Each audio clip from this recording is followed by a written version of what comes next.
بسم اللہ الرحمن الرحیم یا ایہا الذین آمنوا لا تتولوا قوما غضب اللہ علیہم قد یئسوا من الآخرۃ کما یئس الکفار من اصحاب القبور۔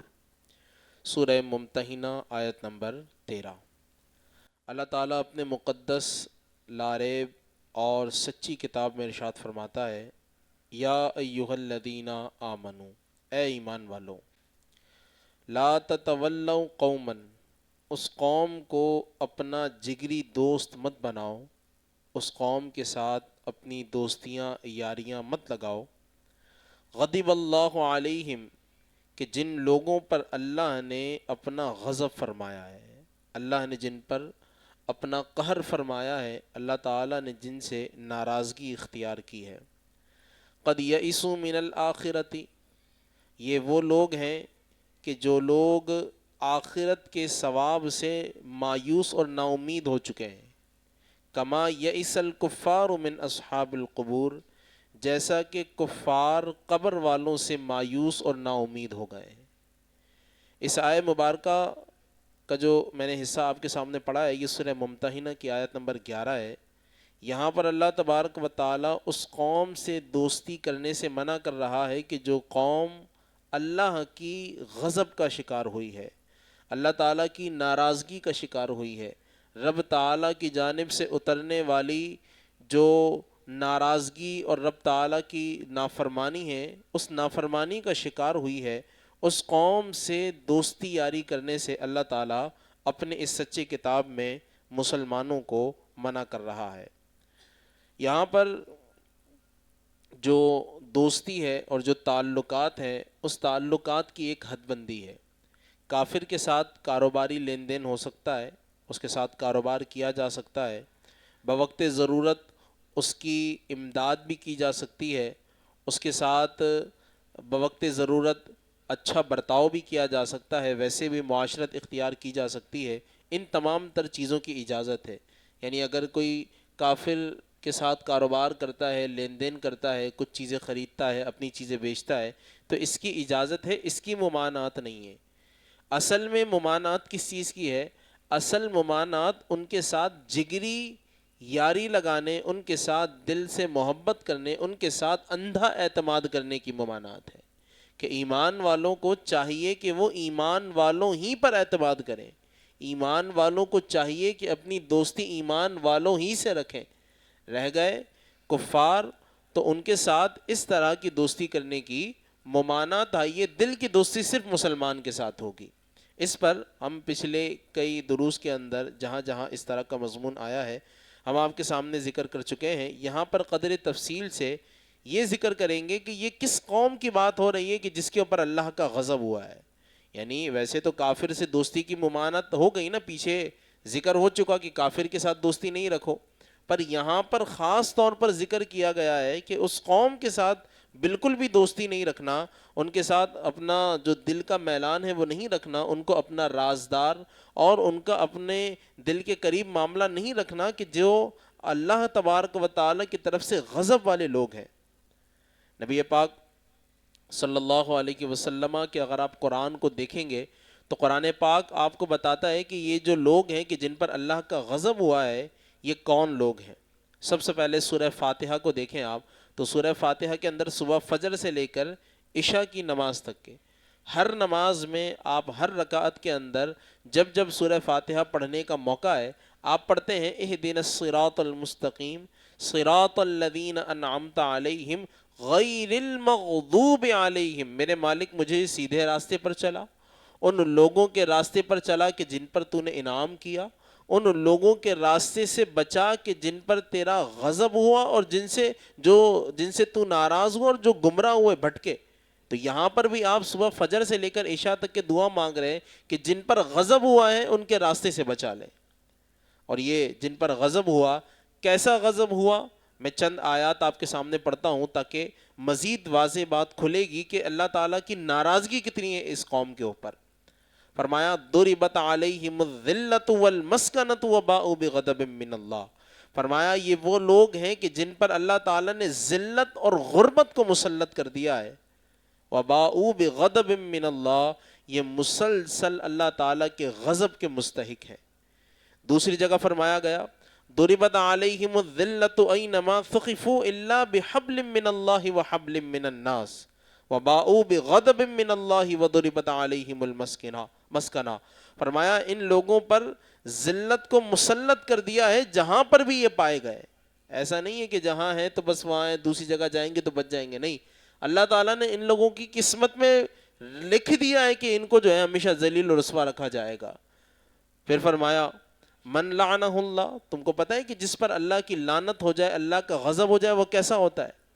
جس پر اللہ تعالیٰ کی طرف سے لعنت اور غضب کا وہ بندہ مستحق قرار پائے، وہ کیسا ہوتا ہے تم جانتے ہو؟ فرمایا من لعنہ اللہ وغضب علیہ، فرمایا وہ لوگ کہ جن پر اللہ نے لعنت کی، اللہ جن سے ناراض ہوا، وجعل منہم القردۃ والخنازیر وعبد الطاغوت، فرمایا اللہ نے انہیں بندر بنایا، اللہ نے انہی میں سے ان کو عذاب دیتے ہوئے سور بنایا، اور انہی کو اللہ تبارک و تعالیٰ کی طرف سے جب عذاب اترا تو یہ شیطان کی پوجا کرنے والے لوگ تھے۔ اولئک شر مکانا واضل عن سواء السبیل، فرمایا انتہائی بری جگہ کے اندر ہیں اور انتہائی راستے سے بھٹکے ہوئے لوگ ہیں۔ پھر دوسری جگہ اور مزید واضح کیا، فرمایا ان الذین اتخذوا العجل سینالہم غضب من ربہم وذلۃ فی الحیاۃ الدنیا، اللہ کا جو ان پر غضب ہوا ہے، ایسا نہیں کہ صرف یہاں دنیا کی زندگی میں غضب، فرمایا یہ دنیا میں بھی ذلیل ہوئے اور آخرت کے اندر بھی ذلیل و رسوا ہو کر اٹھائے جائیں گے۔ تو اتنی آیات کو بیان کر کے اللہ تعالیٰ فرما رہا ہے کہ جن پر غضب ہوا ہے ان لوگوں کی سنگت اختیار نہ کرنا، ان لوگوں سے دوستی اختیار مت کرنا۔ سوال ابھی بھی باقی ہے کہ یہ ہیں کون لوگ کہ جن کے بارے میں اتنی ساری باتیں آ گئیں کہ یہ لوگ اللہ کی طرف سے پھٹکار والے ہیں، اللہ کی طرف سے لعنت والے ہیں، ان کے اوپر غضب ہوا ہے، اللہ کی ناراضگی والے لوگ ہیں، یہ دنیا اور آخرت کے اندر ذلیل اور رسوا ہیں، یہ دنیا اور آخرت میں غربت اور مسکینیت ان کے مقدر میں لکھ دی گئی ہے۔ یہ کون لوگ ہیں؟ تو فرمایا یہ وہ لوگ ہیں کہ جو بنی اسرائیل ہیں اور حضرت یعقوب علیہ السلام کے بیٹے یہودا کی اولاد میں سے یہودی کہلاتے ہیں۔ یہ اصل میں بنی اسرائیل تھے، اور یہ بنی اسرائیل حضرت یعقوب کے بیٹے تھے یہودا، ان کی اولاد میں اور انہی کی نسبت سے جو اولادیں چلی ہیں یہ لوگ کہلائے یہودی۔ ان کا حال ایسا کہ اللہ تعالیٰ نے ان پر اتنے احسانات کیے، یعنی اگر ہم یوں کہیں کہ قرآن پاک کے اندر سب سے زیادہ جس قوم کا ذکر موجود ہے وہ یہ بنی اسرائیل موجود ہیں۔ قرآن پاک میں 514 مرتبہ، کتنا؟ 514 مرتبہ بنی اسرائیل کا ذکر آیا ہے۔ یہ اس لیے نہیں آیا کہ یہ کوئی بہت کمال اور بڑے جو ہے نا اعلیٰ قسم کے لوگ تھے، بلکہ ان کی ذلت اور رسوائی اور ان لوگوں کی اللہ تعالیٰ کی ناشکری کرنے اور رب کے احسان کو جھٹلانے اور نبیوں کو تنگ کرنے اور پریشان کرنے کی وجہ سے نبیوں کے ساتھ ان کا ذکر، اور 514 مرتبہ ان کا قرآن پاک کے اندر ذکر کیا گیا۔ تو ان کی ذلت اور رسوائی کو کہ ان پر ابھی ایک احسان ہوتا پھر ناشکری کرتے، عذاب آتا بچتے پھر ناشکری کرتے، پھر عذاب آتا پھر بچتے پھر ناشکری کرتے۔ تو اللہ تبارک و تعالی نے فرمایا یہ قوم ہی ناشکری قوم ہے، یہ قوم ہی ایسی ہے کہ جو ذلیل و رسوا ہے، لہذا یہی وہ قوم ہے کہ جس نے اپنے نبیوں کو قتل کیا ہے، اور ایک ایک دن میں 70 نبیوں کو قتل کیا انہوں نے، اور سب سے زیادہ جو نبی آئے وہ آئے بھی بنی اسرائیل کے اندر۔ تو سب سے زیادہ نبی آئے بنی اسرائیل میں، اور سب سے زیادہ نبی شہید بھی بنی اسرائیلیوں نے کیے، اور اللہ کے احسان بھی بنی اسرائیلیوں پر ہوئے اور ناشکری بھی بنی اسرائیلیوں نے کی۔ میں چند ایک آپ کے سامنے ذکر کرتا ہوں تاکہ آپ کو اندازہ ہو کہ بنی اسرائیلیوں کے ساتھ اللہ تعالیٰ نے کتنے احسانات کیے۔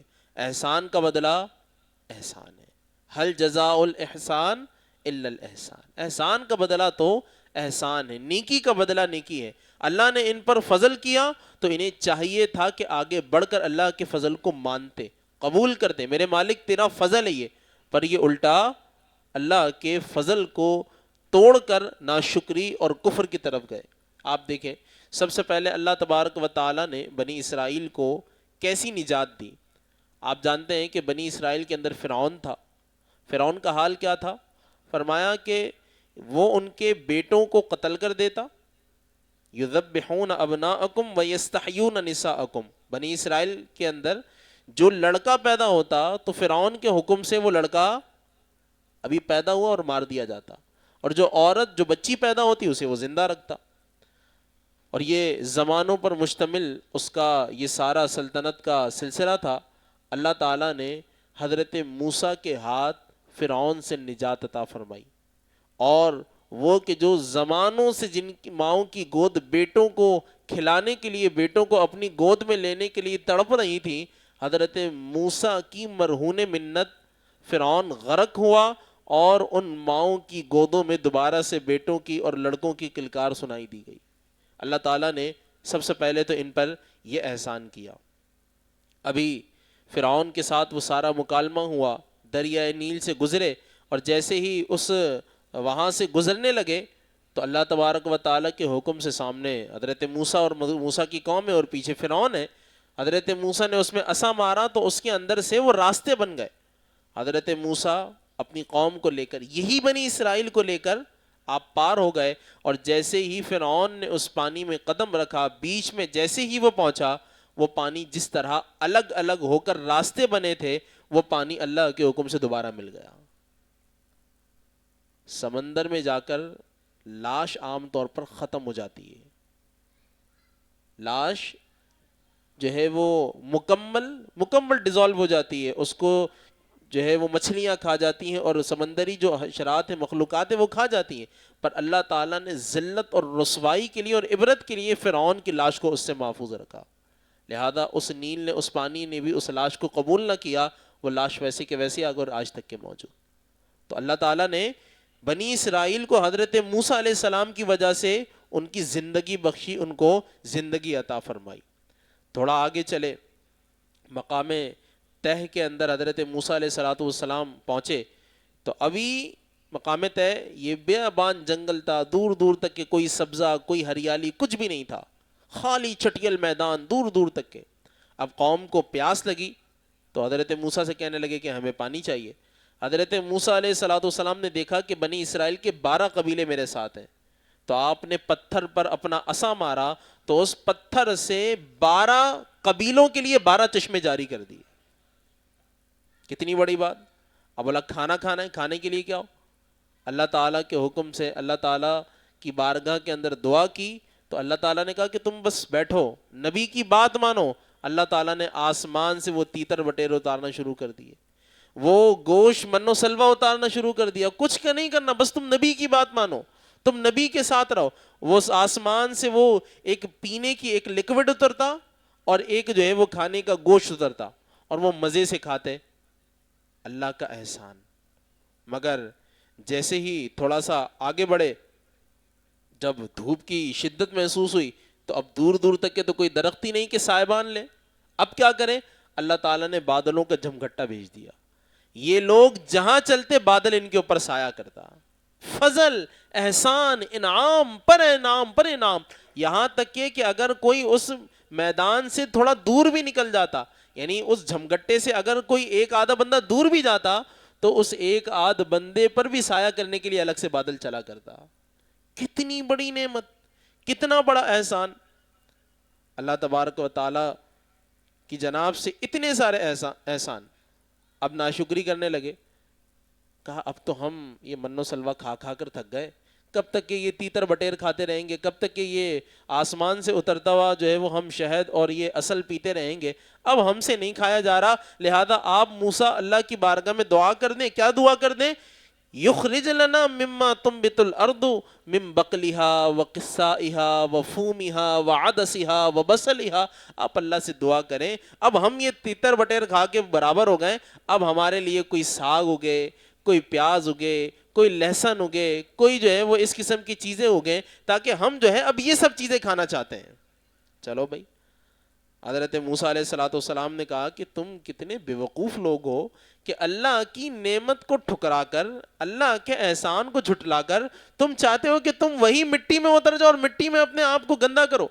تو تو ٹھیک ہے اگر ایسا ہے تو فرمایا کہ تم ایک اعلیٰ چیز کو چھوڑ کر ادنا کی طرف جا رہے ہو. بھائی وہ تو آسمانی غذا تھی نا, من و سلوا, اور یہاں تو تم اپنے ہاتھ سے سارے جتن کرو گے, تو تم ایک اعلیٰ چیز کو چھوڑ کر ادنا کی طرف جا رہے ہو. انہوں نے کہا نہیں نہیں, ہمیں تو پالک اور یہ سبزیاں ہی چاہیے, ہم یہ بس تھک گئے گوشت کھا کھا کر.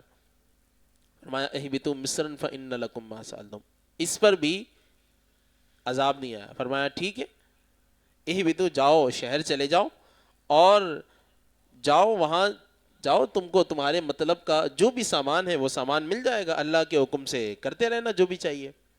اب حضرت موسیٰ علیہ الصلوۃ والسلام توریت لینے کے لیے جیسے ہی کوہ طور پر پہنچے, اب یہ پیچھے پھر بدک گئے. آپ دیکھ رہے ہیں نا کتنے احسانات, بچے کی ماں کی گود سے لے کر احسانات ان کے شروع ہو گئے کہ حضرت موسیٰ نے ان کو زندگی دی, زندگی بخشی. اب جب حضرت موسیٰ کوہ طور پر گئے توریت لینے کے لیے, تو جیسے ہی توریت لینے کے لیے گئے تو سامری نے ان کے لیے بچڑا بنا دیا. سامری جادوگر تھا, اس جادوگر نے ان کے لیے بچڑا بنایا اور وہ بچڑا ان کے سامنے بولنے لگا جادو سے. یعنی وہ بچڑا بنایا تو وہ بچڑا بولنے لگا, وہ مورت بنائی تو وہ مورت بولنے لگی. ابھی اللہ کا احسان دیکھ کر آئے, ابھی فرعون کو اپنی آنکھوں کے سامنے غرق ہوتا ہوا دیکھتے ہوئے آئے, مگر جیسے ہی انہوں نے یہ کیا تو بنی اسرائیل میں سے 3000 بندہ اس کا عبادت کرنے والا اور اس کے سامنے سر جھکانے والا بن گیا. اللہ تعالیٰ نے ان پر ذلت کو مسلط کیا, اور پھر ہوا یہ کہ چند ہی گھنٹوں کے اندر جیسے ہی یہ چیزیں ان کے اندر پھیلی, اللہ تعالیٰ کا عذاب آیا تو انہی کے ہاتھوں انہی کا قتل ہوا. باپ نے بیٹے کو مارا, بھائی نے بھائی کو مارا, اور اس طرح 3000 وہ بندہ کہ جس نے اس کی پوجا کی تھی وہ خود کا خود اس میدان کے اندر مارا گیا اور جہنم واصل ہوا. آگے جب چلے تو اب قرآن پاک کہتا ہے کہ جب حضرت موسیٰ توریت لے کر آ گئے تو اب کیا چاہیے تھا, اتنی ساری چیزیں دیکھ لی نا, اللہ کا عذاب بھی دیکھ لیا, اب چاہیے تھا توریت کو مانتے. تو توریت کو دیکھ کر کہنے لگے کہ ہم تو توریت کو نہیں مانیں گے. بھائی کیوں نہیں مانو گے توریت کو؟ فرمایا ہم توریت کو نہیں مانیں گے, لن نؤمن لک حتی نری اللہ, ہم جب تک کہ اس توریت کو اتارنے والے خدا کو اپنی آنکھوں سے نہیں دیکھیں گے ہم توریت کو نہیں مانیں گے. لو بھائی یہ کیسی بات ہو گئی, یعنی ہم اللہ کو دیکھیں گے تو توریت کو مانیں گے, ایسے توریت کو نہیں مانیں گے. حضرت موسیٰ علیہ السلام نے کہا کہ کسی بھی بندے کی یہ طاقت اور یہ صلاحیت نہیں ہے کہ وہ اپنے رب کا دنیا میں دیدار کر سکے, اپنے رب کو وہ دیکھ سکے. کسی بھی بندے میں اتنی ہمت اور طاقت نہیں ہے, اس کی تجلی کو برداشت کرے, کسی کے اندر اتنی بھی ہمت نہیں ہے. تم دیکھنے کی بات کر رہے ہو. بہر القوم مزید تھی, بھائی ہم تو اللہ کو دیکھیں گے تو مانیں گے توریت کو, ورنہ نہیں مانیں گے. حضرت موسیٰ نے بالآخر قوم سے کہا کہ بھئی تمہارے اندر سے جو سمجھدار لوگ ہیں ان کو جمع کرو, میں اللہ کی بارگاہ میں لے چلتا ہوں. اب 70 اس قوم کے سمجھدار اور بوڑھے شخصوں کو جمع کیا گیا, جسے بنی اسرائیل کہہ رہی تھی یہ بڑے سمجھدار ہیں, بڑے عقل مند ہیں, بڑے پڑھے لکھے باشعور ہیں. جب اللہ کی بارگاہ میں گئے تو حضرت موسیٰ اللہ کی بارگاہ میں ہم کلام ہوئے, تو حضرت موسیٰ نے کہا تم کھڑے ہو جاؤ, تم اللہ جو میں اپنے رب سے بات کر رہا ہوں تم کھڑے ہو کر سن لو, تمہیں میرے نبی سچے ہونے اور توریت کی سچی کتاب ہونے کا یقین ہو جائے گا, تم اللہ کی بارگاہ میں سن لینا بات جو گفتگو ہوگی. اب حضرت موسیٰ علیہ السلام نے ان کو کھڑا کر دیا. اب جب حضرت موسیٰ بات چیت کر کے واپس آئے تو کہا ہاں بھائی تم نے سنی اللہ کی گفتگو؟ ہاں سنی. مانتے ہو کہ میں اللہ کا سچا نبی ہوں؟ کہا مانتے. توریت کو مانتے ہو کہ کتاب؟ جی مانتے. کہا پھر اب کیا بس بات مکمل ہو گئی نا, چلیں پھر آگے؟ کہا مگر آپ نے ابھی بھی ہمارا مطالبہ پورا نہیں کیا, لہذا ہم نہیں مانیں گے کہ آپ اللہ کے سچے نبی اور توریت سچی کتاب ہے. ہم نے اگرچہ آواز بھی سنی ہے, وہ تمام کلام بھی سنا ہے, پر ہمارا مطالبہ اب بھی یہی ہے کہ ہم اللہ کو دیکھنا چاہتے ہیں. لہذا ان پر بطور عذاب کے ایک سخت کڑک اور ایک سخت بجلی ان کے اوپر اتری, جس سے وہ 70 کے 70 بندہ جل کے کوئلہ بن گیا. اب حضرت موسیٰ کہنے میرے مالک میں قوم کو بتا کر لایا تھا کہ میں اللہ دکھانے لے کے جا رہا ہوں ان کو, اللہ کی بارگاہ میں لے کر جا رہا ہوں میں ان کو, اور یہ تو یہاں پر جل بن کر کوئلہ ہو گئے. اب میں واپس قوم میں جاؤں گا تو قوم پکڑ لے گی کہ موسیٰ تو ان بوڑھوں کو لے کر ہی اس لیے گیا تھا تاکہ تو ان کو مار دے, لہذا یہ پھر میرے گلے آ جائیں گے. اب کیا کریں؟ اللہ تعالیٰ کی بارگاہ میں دعا کی میرے مالک ان کو دوبارہ زندہ کر دے. اب جب اللہ کی بارگاہ میں دعا کی مالک ان کو زندہ کر دے تو وہ 70 کے 70 بوڑھے جو مر گئے تھے, کوئلہ بن گئے تھے, وہ دوبارہ سے زندہ ہوئے اور ایک دوسرے کو زندہ ہوتے ہوئے دیکھ رہے تھے. واپس آئے, قوم نے پوچھا بھائی کیا ہوا, قوم کو بتایا بھائی اس طریقے سے وہاں سارا معاملہ ہوا تھا. مگر اس کے باوجود یہ ایسے بدبخت لوگ اللہ کی اتنی نشانیاں دیکھنے کے باوجود کہنے لگے ہم تو نہیں مانیں گے. اللہ تعالیٰ نے کوہ طور کو ہی اٹھا کر ان کے سر پر رکھ دیا. جب کوہ طور پہاڑ ان کے سر پر آ گیا تو اب تو کیا کریں گے, کہاں بھاگیں گے. اللہ کا عذاب دیکھا اپنے سر پر تو حضرت موسیٰ کے قدموں میں گر گئے, کہا موسیٰ معاف کر دو, اللہ سے توبہ دلوا دو, اللہ سے معافی دلوا دو, آئندہ تمہاری نافرمانی نہیں کریں گے. اللہ کے حکم سے وہ عذاب ٹلا, تھوڑے ہی ٹائم بعد دوبارہ ناشکری پر اتر آئے. تو اللہ تعالیٰ فرما رہا ہے کہ یہ لوگ انتہا درجے کے ذلیل و رسوا قسم کے لوگ ہیں, انتہا درجے کے رب کو ناراض کرنے والے لوگ ہیں. حضرت موسیٰ نے کہا بھائی چلو قوم کو جہاد پر چلو, جہاد کے لیے چلو. تو کہنے لگے کہ موسیٰ ہم نہیں جائیں گے جہاد پر, انا ہاں ہونا قاعدون, موسیٰ تم اور تمہارا رب خود جاؤ جہاد پر, ہم یہاں بیٹھے انتظار کر رہے ہیں. حضرت موسیٰ نے کہا یہ کیا مذاق لگا کر رکھا ہوا ہے. تو اللہ تعالیٰ نے فرمایا یہ ایسے بے حیا قسم کے لوگ ہیں, یہ ایسے رب تعالیٰ کی طرف سے پھٹکارے والے لوگ ہیں کہ ضربت علیہم الذلۃ والمسکنۃ وباءوا بغضب من اللہ, کہ اللہ تعالیٰ نے ان پر ذلت اور رسوائی کو مقدر کر دیا. قارون بھی بنی اسرائیل میں تھا, حضرت موسیٰ کے زمانے کے اندر مالدار آدمی تھا. حضرت موسیٰ نے اس سے جب اللہ کا حکم پیش کیا تو تکبر اور غرور کرنے لگا, گھمنڈ کرنے لگا. اللہ تعالیٰ نے انہی بنی اسرائیل کے سامنے, آنکھوں دیکھی چیز کو جھٹلایا نہیں جاتا. جو چیز سنی ہو نا بندہ اس کو پھر جھٹلا سکتا ہے, یار ٹھیک ہے, مگر آنکھوں دیکھی چیز کو کوئی نہیں جھٹلاتا. کوئی سمجھدار عقل مند بندہ, باشعور بندہ کبھی نہیں جھٹلاتا آنکھوں دیکھی بات کو. اللہ کے حکم سے جب اس پر عذاب آیا تو زمین کھلی, وہ اور اس کا سارا سامان اور ساز و سامان دولت وہ زمین کے اندر دھس گئی. آنکھوں دیکھا مگر پھر اللہ کے انکار کر دیا. لہذا اللہ تعالیٰ نے فرمایا یہ لوگ وہ ہیں کہ جنہوں نے نبی کو بہت تنگ کیا ہے, بہت ناراض کیا ہے, لہذا اللہ تعالیٰ نے ان پر ذلت کو, رسوائی کو, بدبختی کو مقدر کر دیا ہے. اور پھر ایمان والوں کو کہا کہ اے ایمان والو لا تکونوا کالذین آذوا موسیٰ, ایمان والوں ان لوگوں کی طرح مت بننا کہ جن لوگوں نے موسیٰ کو تکلیف دی ہے. موسیٰ کو جس طرح ان لوگوں نے تکلیف دی ہے تم ان لوگوں کی طرح مت بننا, بلکہ ان لوگوں کی دوستی بھی اختیار مت کرنا, ان لوگوں کے قریب بھی مت جانا, کیونکہ یہ خود لعنتی لوگ ہیں, مغضوب لوگ ہیں, جو لعنتیں اور ملامتیں ان پر اتر رہی ہیں, کہیں تم پہ ہی اس کا حصہ نہ بن جاؤ. لہذا ہمیں منع کیا گیا کہ ان کے ساتھ جگری دوستیاں, ان کے ساتھ جگری یاریاں نہ لگاؤ. اب حضرت موسیٰ کا دل دیکھیں آپ, حضرت موسیٰ کا جگر دیکھیں آپ, حضرت موسیٰ کی ہمت دیکھیں اور صبر دیکھیں آپ. حضرت موسیٰ کا اتنا سب کچھ ہونے کے باوجود اللہ تعالیٰ نے حضرت موسیٰ کو تسلی دی. فرمایا موسیٰ یا موسیٰ ان اصطفیتک علی الناس برسالاتی و بکلامی, ان لوگوں کی باتوں میں آنے کر پریشان ہونے, گھبرانے اور اپنے آپ کو ہلکان کرنے کی کوئی ضرورت نہیں ہے. موسیٰ ہم نے تجھے منتخب کیا ہے لوگوں میں سے اپنی رسالت کے لیے اور اپنے کلام کے لیے, تجھے اپنا رسول بنایا ہے اور تجھے اپنا کلیم بنایا ہے. اور ایمان والوں کو کہا کہ تم ان لوگوں کی طرح مت بننا کہ جن لوگوں نے موسیٰ کو تکلیف پہنچائی ہے. تو یہاں پر یہ آیت مبارکہ ہمیں کہتی ہے کہ تم اس طرح نہ رہو, بلکہ تم امام الانبیاء علیہ الصلاۃ والسلام کے دامن سے وابستہ رہو, ان کے دامن سے منسلک رہو, ان کے ساتھ جو ہے وہ اپنے دل کا میلان رکھو, ان سے محبت اور ان کے ساتھ اپنے تعلق کو استوار رکھو. باقی یہ غیر قوم, تو یہ غیر قوم جب اپنے نبی کی نہ ہوئی, آنکھوں دیکھی چیزوں کی نہ ہوئی, تو یہ قوم وقت آنے پر تمہارا ہی سب سے پہلے سودا کرنے والی ہے. تو فرمایا گیا کہ تم ان کی طرح نہ ہونا. اور پھر فرمایا کہ یہ کیسے لوگ ہیں, کما یئس الکفار من اصحاب القبور, فرمایا یہ لوگ آخرت سے نا امید ہیں, مایوس ہیں, یہ آخرت میں ثواب کچھ بھی نہیں چاہیے ان کو, مایوس ہو چکے ہیں یہ. تو پتہ چلا مایوسی جو ہے وہ ایمان والوں کا شعبہ نہیں ہے. اللہ کی رحمت سے مایوس ہونا, اپنے آپ کو بالکل تنہا شمار کرنا, اپنے آپ کو بالکل ہلکان سمجھنا, یہ ایمان والے کو زیب نہیں دیتا.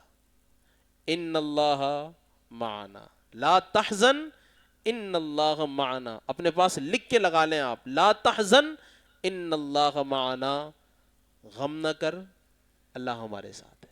لا تحزن, خوف نہ رکھ, گھبرا مت, پریشان مت ہو. تو فرمایا یہ نا امید مایوس ہو گئے جس طرح کافر قبر والوں سے مایوس ہو گئے. جس طرح قبر والا بندہ واپس نہیں آ سکتا نا, مردہ دوبارہ قبر سے اٹھ نہیں سکتا, جس طرح یہاں مایوسی ہے, جہاں اس طرح اس کو کوئی ثواب نہیں ہے, سب ختم ہو چکا ہے اس کا.